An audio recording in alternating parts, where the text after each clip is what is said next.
Thank you, everyone.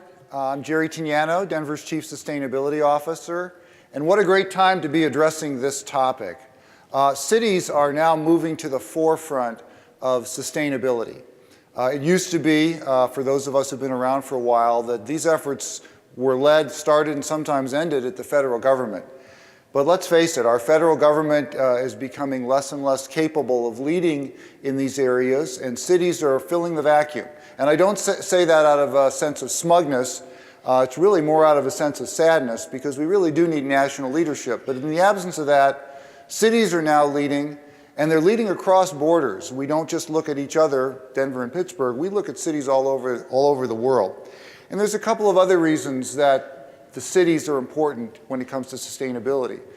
First of all, because we compete with each other. And whether cities know it or not, we are competing on the basis of sustainability. We compete for investment, but investors want sustainability. Investors like to count on the fact that the resources they need, the systems they need, are going to be there for the long haul. And in addition, cities are the first responders. When something goes wrong with those resources, FEMA will show up eventually, but people look to their cities first. And if you believe, as I do, that it makes more sense and it's more cost-effective to build a fence at the top of the cliff rather than paying for the ambulance at the bottom of the cliff, well, we're the ones who generally have to supply the ambulance, so we have a big stake in putting that fence up at the top of the cliff.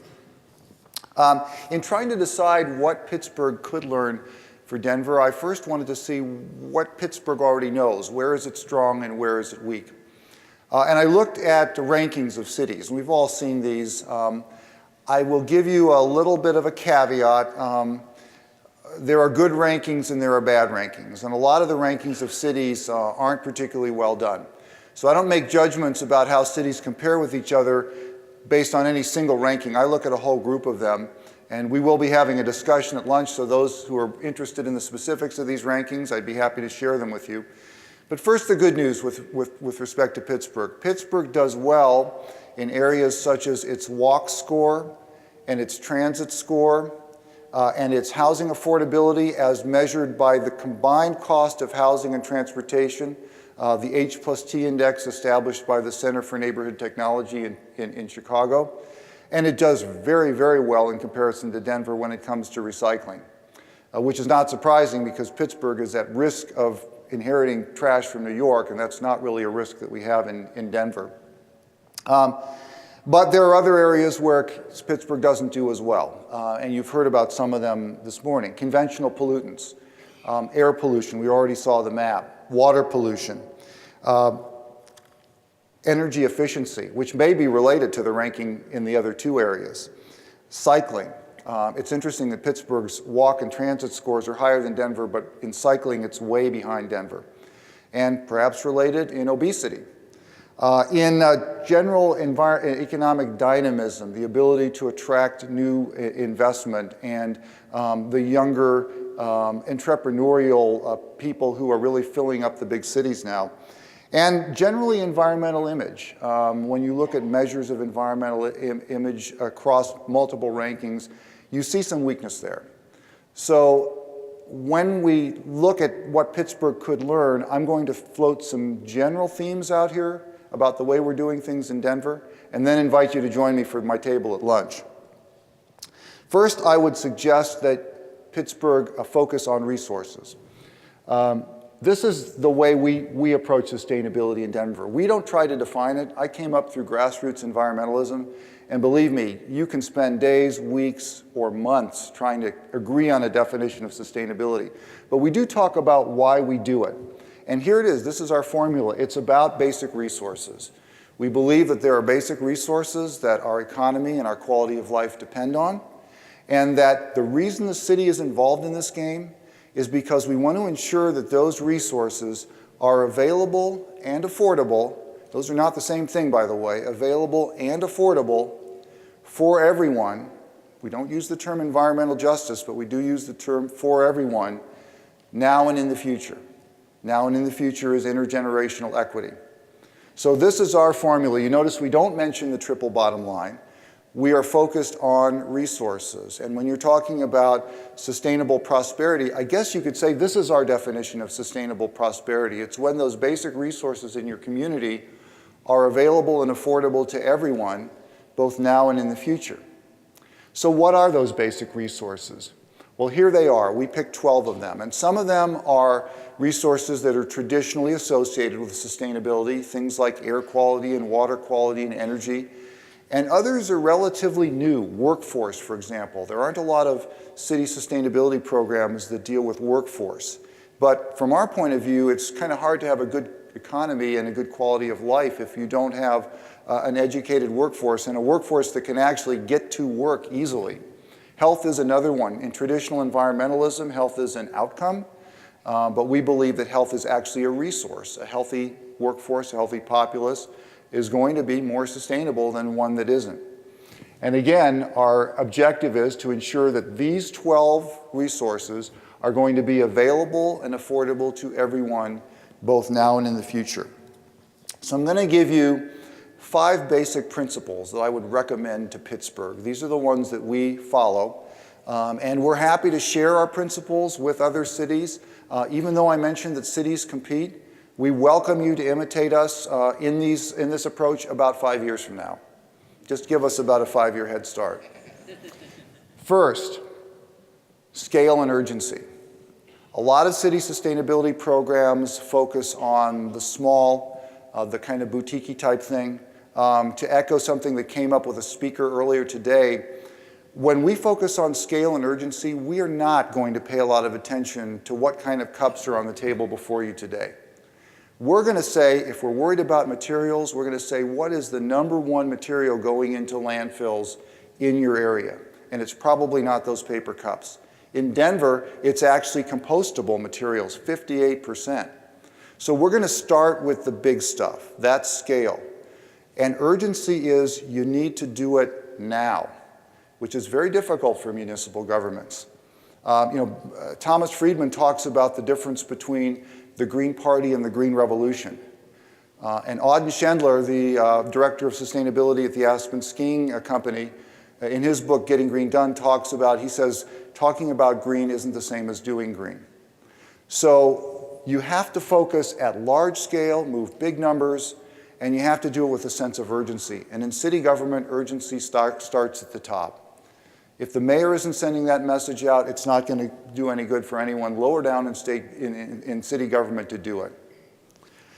Secondly, you have to have measurable objectives. And to have measurable objectives, measurable goals, which we do, you have to know the difference among activities and outcomes and objectives. Publishing 6 newsletters from your green program per year, or having a certain number of people come to a conference like this, those aren't objectives. Those are just activities. Your objectives need to be about moving those numbers that you need at scale in a big way. They need to be quantified. Objectives are how are you going to reduce the amount of energy being used in your community? What numbers are you going to move to? How are you going to increase your recycling diversion rate? How are you going to increase the percentage of food that's produced locally? How are you going to get people out of single occupancy vehicles? You need a number attached to all of those things. And they need to be big numbers if you're really going to make your community competitive. Number 3, focus on the denominator. What do I mean by this? How many times have you heard something like this? We did such and so a program on sustainability, and it was the same as taking 856 cars off the road. Or we saved enough energy to power 1,238 homes for a year. That's the numerator. When you talk about taking cars off the road, you better talk about the denominator. How many cars are on the road? How many houses are out there? And most sustainability programs don't talk about the denominator. They're uncomfortable talking about the denominator. But if you're going to operate at scale, you need to look at both parts of the fraction. Fourth, address behavior. We have a mantra in our office, behavior first, technology second. It's not that we're going to ignore technology, but we're not going to jump directly to take technology as the savior. The difference between behavior and technology is the difference between talking about what kind of light bulbs we have up in the ceiling and talking about what's going on with the switch on the wall. And believe me, my incandescent light bulb will beat your LED every day if mine is off and yours is on. It is not about one of our mantras. It's never about it. It's always about us. And we have to change our language in that way. An SUV doesn't cause any pollution at all. It does no harm whatsoever. It just sits there until one of us gets in it and starts making decisions about how to use it. And so we have to start reorienting the way we talk around behavior. Starting at the top, starting with the president. You know, I've listened to a lot of President Obama's speeches about energy. My wife and I sat up on the platform with him when he gave a speech about energy at Ohio State last year. But he never mentions behavior. He only talks about technology. And at the city level, we have to talk about behavior first and technology second. And finally, be open to different points of view. A lot of us came into the environmental movement because we tend to question the conventional wisdom, which is great. But when we institutionalize, when we're here for a long time, we create our own conventional wisdom. We get caught up in it, and it may no longer fit. The most controversial decision I've made since I became Chief Sustainability Officer in Denver was to appoint a representative of our libertarian think group, the Independence Institute, to our advisory council. You have no idea how much grief I've taken for that. Why is he here, they say. And what I say is, have you read their actual position on sustainability? Because they actually have some pretty good ideas. You know, they actually say we should eliminate all forms of subsidy for all forms of energy. And according to the Sierra Club, if we did that, the most cost-effective form of energy would be wind. As a sustainability director, I can certainly live with that. And they have a lot of other good ideas, too, in the areas of mobility choice. Maybe you've heard of Uber. I don't know if it's come to Pittsburgh yet, but it's a kind of an option, a different way of securing car service. They love Uber because it gives people options. And in Atlanta, they've actually made common ground with the Sierra Club, forming something called the Green Tea Party. The libertarians actually love solar power because solar power is controlled by you, the homeowner. And they don't like the idea that an investor-owned utility can tell you what kind of power you can put up on your roof. So if you're going to do all these other things, I recommend that you be open to all sorts of different approaches and all sorts of different ideas, some of which we need to think about, you know, at a very fundamental level. We need, for example, to rethink our approach to brownfields. We look at the risk of the stuff that's in the ground, but we don't think of the risk that's caused by people not being able to walk around their neighborhood because we can't use these brownfield properties. We need to, you know, every generation, I think, we need to re-examine risk at a fundamental level and question the conventional wisdom that we may have built up over the years. So these are our 5 basic approaches. They do translate into some very specific decisions that we've made.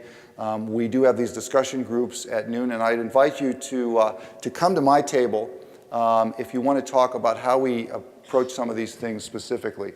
This is my contact information, and I would welcome you to give me a call or drop me a line if you'd like to pursue this further. Even though we do compete as cities, we also have to work together, particularly with the vacuum that now exists at the national level. It's really going to be the cities and the regions working with each other that are going to have to carry this ball. And I think working together and working with principles like this, we can do it. Thank you very much.